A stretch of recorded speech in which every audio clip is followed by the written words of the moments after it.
Hi, welcome to Asian American Life. I'm Ernabel Demillo. This month, we're at the Brooklyn Botanic Garden where they house one of the most extensive indoor Asian gardens in the world. Let's take a look. Next to Japan, the CV Star Bonsai Museum has the oldest and largest collection of 350 bonsais in the United States. Step into the tropical pavilion and you'll be transported to the lush rainforest of Southeast Asia.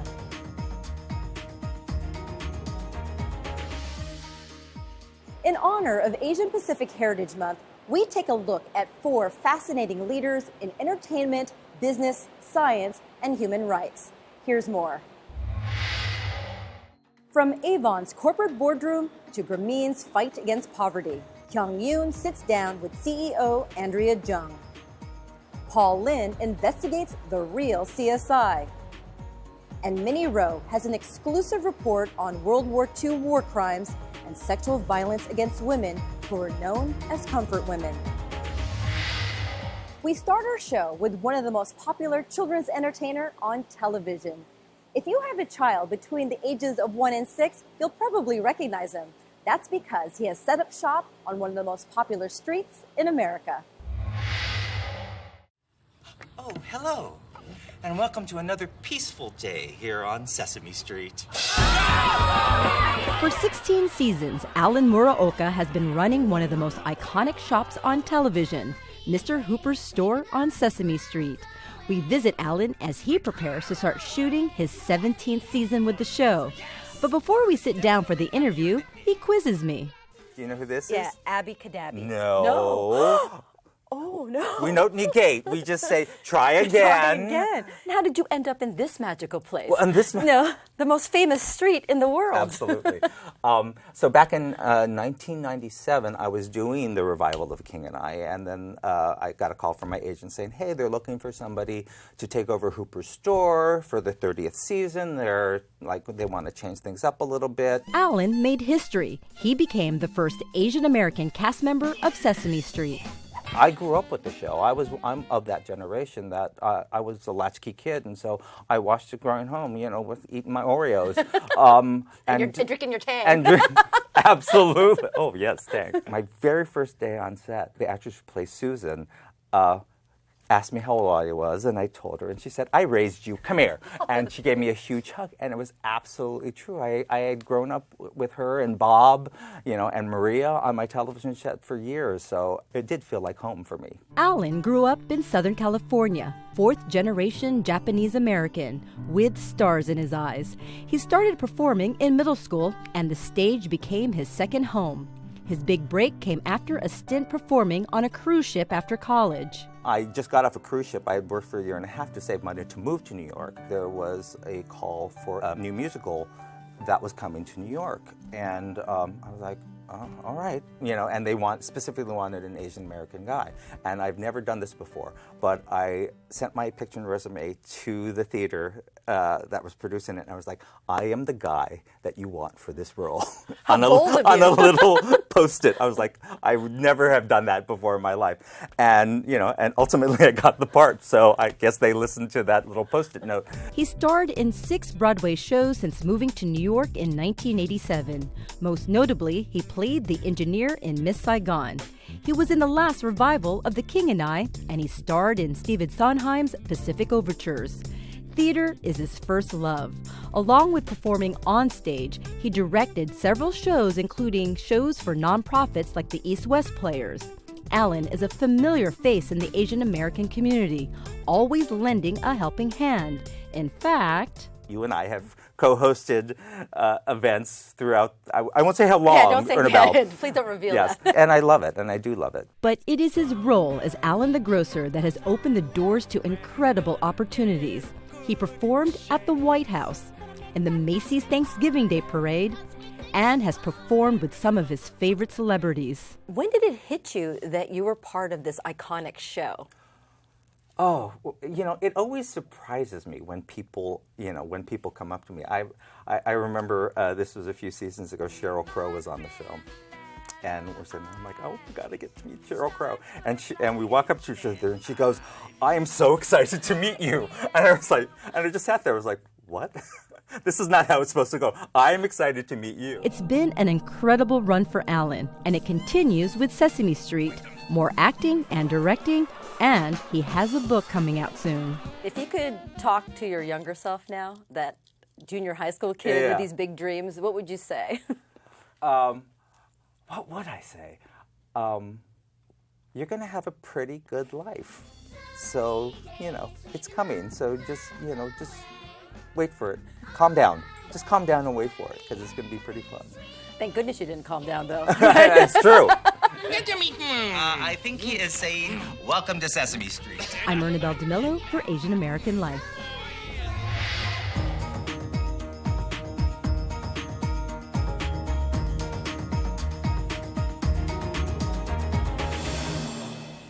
I'm Kyung Yoon, and coming up, we'll meet Andrea Jung, a trailblazer for women's economic empowerment.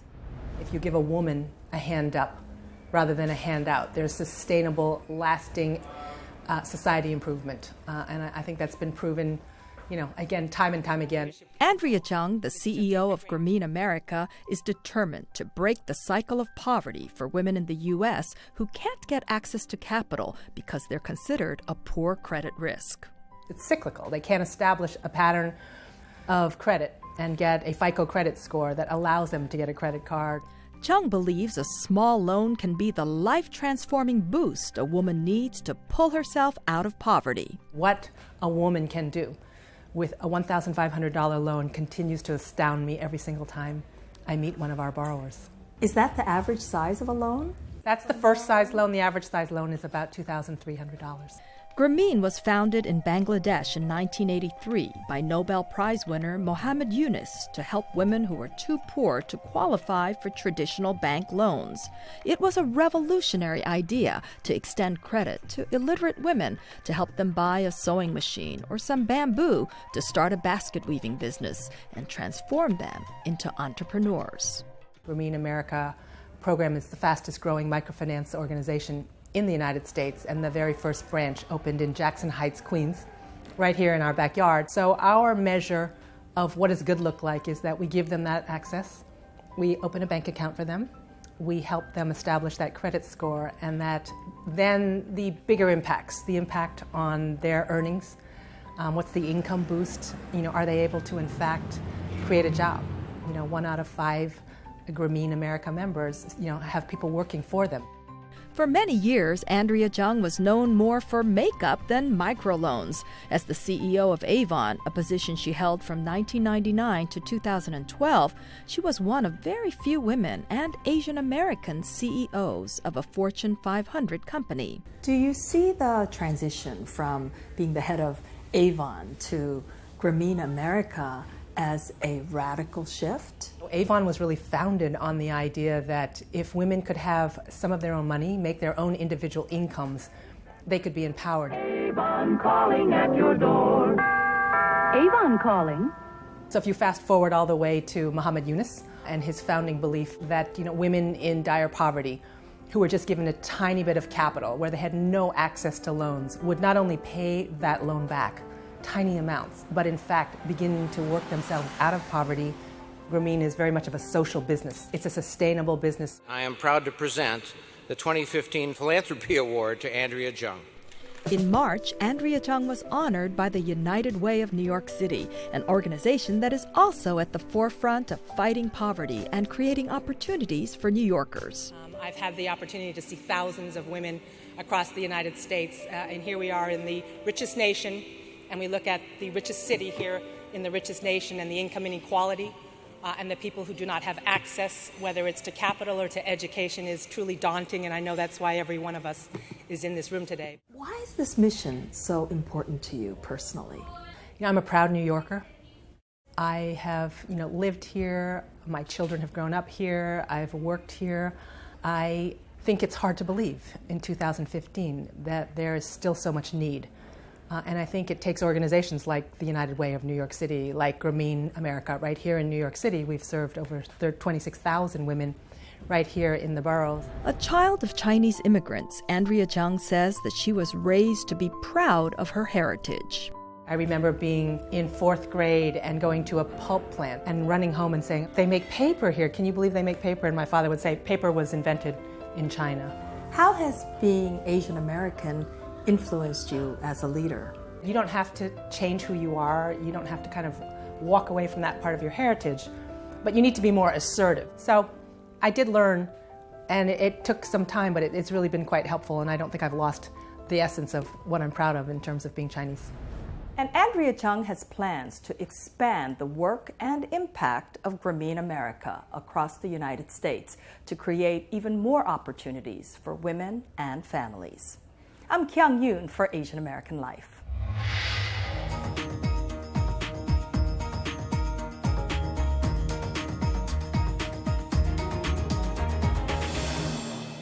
I'm Paul Lin in New Haven, Connecticut, inspiring and training the next generation of crime scene investigators. It's happening right here at the Henry C. Lee Institute of Forensic Science, named after the legendary Dr. Henry Lee. I was a police officer before. As a police officer, we use sixth sense. I walk on the street, I can spot this is a good guy, that's a bad guy, so I already form my opinion. As a scientist, I have to get rid of this, totally use logic and reasoning. As he's done for 4 decades, becoming the go-to forensic scientist for analysis and advice in so many high-profile, controversial, and unsolved cases. From JFK to OJ Simpson, Jumping Ramsey, Elizabeth Smart, Clinton, Whitewater investigation. Almost every famous case from 1980 to 2010, including Connecticut's infamous wood chipper murder. Police suspected a man of killing his wife but couldn't find the body. A receipt for a wood chipper rental and an eyewitness account at a lake put investigators on the trail. Dr. Lee used logic analysis to find evidence. We melt the snow inch by inch. We found 56 little bone chips. We found 2,260 human hairs in 18 bundles. The wood chipper case put Dr. Lee and his methods into the international spotlight. He even had his own true crime show on Court TV. I can feel his feeling, Frankie's voice. One of his men was killed.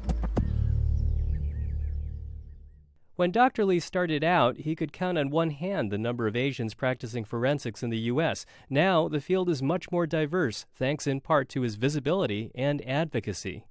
Early days, most of the forensic scientists in the country is male, Caucasian. I start hiring female scientists. I start hiring minority scientists. Born in China and raised by his mother in Taiwan, one of 13 kids, Henry Lee attended police school, got assigned to Taipei's police department, and rose to the rank of captain. He found that investigations often resulted in forced confessions. Henry believed there had to be a better way. Besides interrogation or confession in any other scientific way, you can find out the truth of the case. That's why I decided to come to the United States. So in the mid-1960s, Henry came to New York with his family. He would earn a bachelor's degree from John Jay in forensics, as well as a master's and a PhD in biochemistry from NYU. When the University of New Haven asked him in 1975 to create its forensics program, he accepted, soon afterwards offering consulting services that would win cases. When I first tried to offer our services to law enforcement and prosecutor, they rejected. But the public defender's office took it. So after quite a few cases, the prosecutor realized how important our advice. So important for Connecticut that Dr. Lee got recruited by the state to start a forensics lab, the first space a converted bathroom in a state police barracks. By 1979, then-Governor Grasso appointed Dr. Lee as the state's first chief forensic scientist. It took 3 more governors to approve what Dr. Lee would eventually build out, a state-of-the-art crime laboratory stretching over 74,000 square feet. Can you see that? Now that tells me the voltage trajectory. Whatever the facilities or technology, it still comes down to the basics, recognizing physical evidence at the crime scene and handling it properly, both on-site and at the lab. It's game-changing. Dr. Lee says, consider how the OJ Simpson trial could have turned out if evidence had been properly collected and handled. In that case, Dr. Lee testified for the defense. Because Simpson's arm have a 3 bloody finger mark, which they never collected. That's probably the most crucial evidence. Beyond crimes in the news, Dr. Lee has helped crack many thousands of other cases around the world. No wonder scientists and law enforcement officers seek the training he and his institute provide. Many of the people working in the laboratory all have their PhD. They're good scientists, but they lack of a few or practical experience. Many good detectives, they have practical experience, but lack of scientific knowledge. So Institute of Forensic Science basically bridged them together.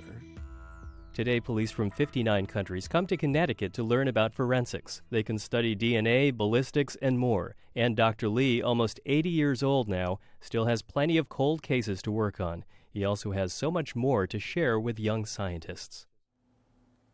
Dr. Lee sees more room for growth for Asian American forensic scientists, but he says that forensic science also can be the foundation for those interested in law school, medical school, and research and development. I'm Paul Lin for Asian American Life.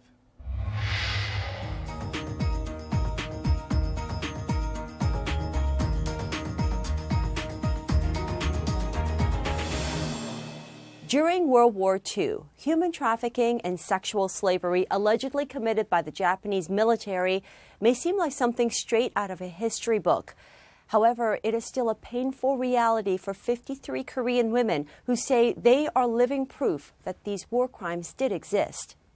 70 years later, these women are still trying to right this wrong, and students at one CUNY college are doing their part to give voice to these women before their stories die along with them.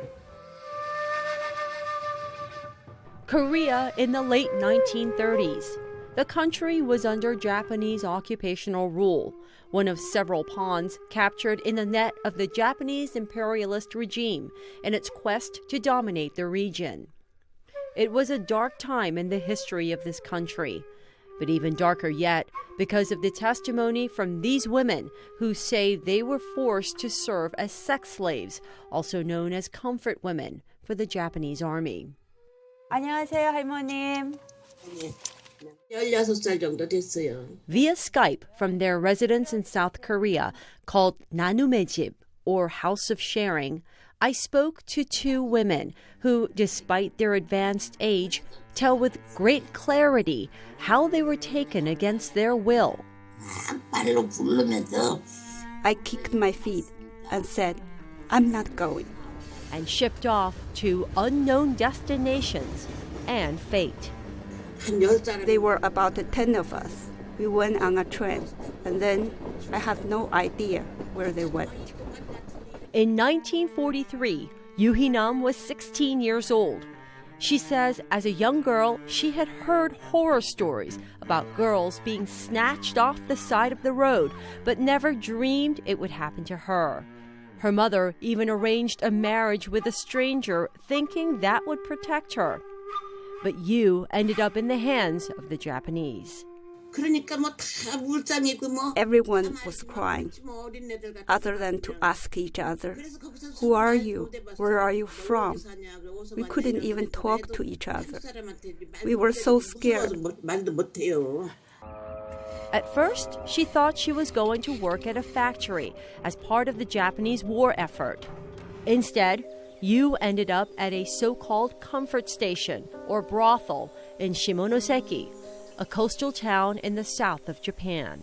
There were a lot of officers who came. The hardest thing for me was when I had to have sexual relations with them. It was hard. Lee Ok-sun was 15 years old when she says two men accosted her as she was returning home after running an errand and threw her into the back of a truck. One took my hands, the other my feet. and throw me up. I was thrown up high, and I fell hard. I was startled, of course, but it hurt so much, so I screamed and cried. Lee remembers boarding a cargo train and after a long night's journey, ended up in Yanbian, China. For a few days, she says she cleared a field at an abandoned airport. But when she kept demanding to go home, she says she was sent to a comfort station in downtown Yanbian, where she was forced to have sex multiple times a day with soldiers. In one day, we have to serve 40, 50 soldiers. Think about it. How many hours are in a day? How would we take care of 40, 50 people? It would have been better to die. They took young kids, 11, 12, 13, 14, 15 years old. What do those children know? These are just babies. And now they ask us to do this. It was so frightening. And punishment was swift and brutal for those who didn't follow the rules. Those girls refused to entertain the soldiers and wouldn't listen. They would line them up and slash them open with a knife. What else but blood would come out? Then the soldiers would just throw them aside. How torturous was our life that we would commit suicide. People jumped from mountains, cut their necks. I don't call it a comfort station. It was a slaughterhouse where they murdered people. Historians estimate there were about 2,000 comfort stations across Asia and up to 200,000 comfort women, the bulk of them Chinese and Korean, but there were also Burmese, Indonesian, Filipino, even Dutch and Australian women. Pregnancy and venereal disease were commonplace. Documents and testimony by former soldiers suggest that the Japanese military was involved in this large-scale sex slavery, perversely as a way to prevent rape crimes and venereal disease during the troops' deployment. The Japanese government has continued to deny any coercion, saying these women voluntarily entered into prostitution due to poverty. Those Japanese are terrible people. They have no compassion. They say this is a lie. How could I be lying when they made us do horrible and shameful things? Just tell the truth. Say it was in the past. Our ancestors did it. In the early 1990s, over 230 Korean women registered with the South Korean government as former comfort women. Today, just 53 remain. In 1993, the Japanese Chief Cabinet Secretary Yohei Kono issued an apology expressing remorse, and survivors did receive monetary compensation. However, the Kono statement remains controversial. The South Korean government, along with the victims, continues to press for an official apology. To this day, these women take turns at a weekly protest at the Japanese embassy in Seoul, unwavering in their demand that the government admits wrongdoing. On the other side of the world, at CUNY's Queensborough Community College in New York, historian Dr. Jimin Kim is doing her part to help these women press their agenda. With the awareness of comfort women issue, I think that can be pressure on Japanese government and ultimately the official apology for the survivors. Dr. Kim offers a 12-week internship program where students learn about the history of the region and the alleged war crimes. Majority of the students didn't know about comfort women at all. They barely knew where Korea is. But when the students heard for the first time the survivors tell their stories in this documentary, A few were visibly distraught. It's difficult to put in words because I have cousins who's that young, and if they ever went through that, I don't know what I would do to myself, how I react. Like right now you can tell I'm like... Those students are very young and much potential. So many former students said that they changed their perspectives on war crimes and human rights after this program. And I think it has much potential to change the world. The highlight of the internship is this Skype session with survivors. 갈 자리가 남았어요. 내가 이런 상태로 볼 적에.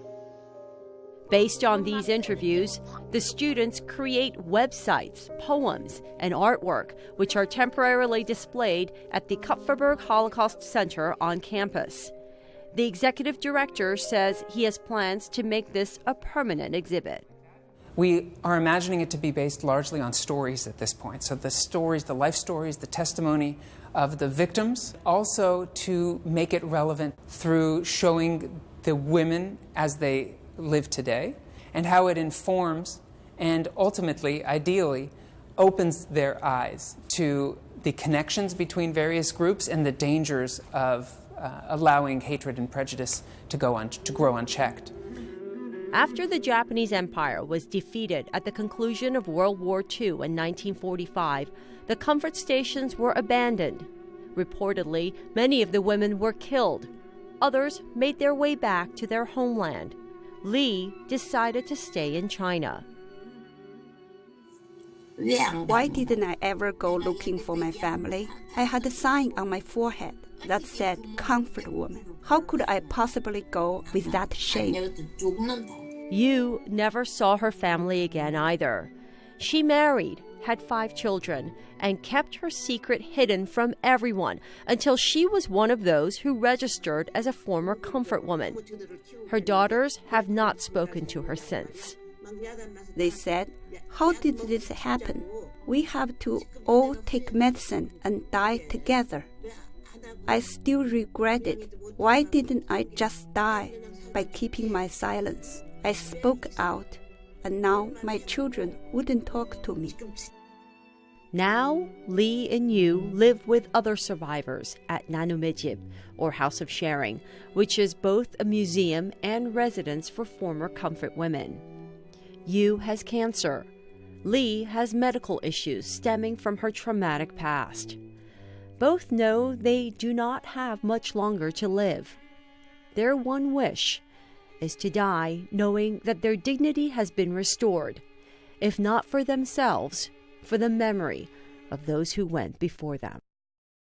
To this day, textbooks in Japan make no mention of comfort women, which many have denounced, calling it revisionist history. I'm Minnie Roh for Asian American Life.